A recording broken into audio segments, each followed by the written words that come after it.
I am so happy and so glad about the Holy Ghost. Now, I know a lot of people become offended when you use the word Holy Ghost. It sounds a little spooky, and they get a little scared and they get a little leery. But I am grateful for God for what He done for all of us. He sent His Son, and His Son died for us. And then after that, He gave to us the Paraclete, which is the Holy Ghost, the Comforter that lives on the inside of me, and the Comforter that lives on the inside of you. And I'm grateful about that. And the Holy Ghost said it would bring all things back to our remembrance. And that is so true. And the Holy Ghost is a teacher, it's a guider. And not only does it do that, but the Holy Ghost is like a poker iron. Some of you don't know too much about fireplaces and the chimney. When I was a little boy, coming up about 10 years old, between 10 and 12, we got a chimney.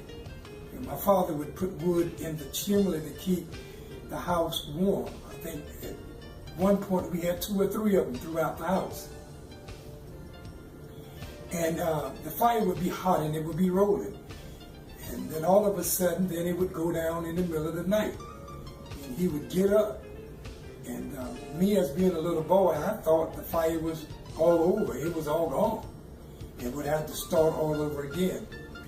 And they had what they call a poker iron. They would take that poker iron and stir up those little dead fire chips that were in the fireplace. And way down on the inside, looked like all light and all hope was gone. There were some red ashes way down under the dark ashes that was on the top that had died off. And when he would stir that, all of these red ashes would be there. And all he had to do was take the wood and place the wood on those red ashes. And then we have active fire again. The Holy Ghost worked the same way.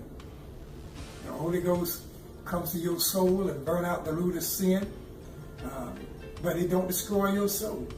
You remember when Moses was out in the fields and he was feeding his father-in-law's flock, and Moses saw the bush was burning and the bush wasn't consumed. That amazed him, and it would amaze me, because usually fire will consume everything it touched. But that same fire that Moses saw that was on the burning bush and would not consume is that same fire that he sent on the day of Pentecost. And that fire come to our soul, burn out the root of sin to the core. Whew. And then it gives you power. Some folk can have them to speak in tongues and run around the church and leap for little joy. I tell y'all, I don't mind being a little quiet every now and then, but I am so glad that I know and have the gift of the Holy Ghost. The Holy Ghost is a powerful tool to have in your life as a Christian believer. And believe me, you cannot make it through this world without the gift of the Holy Ghost.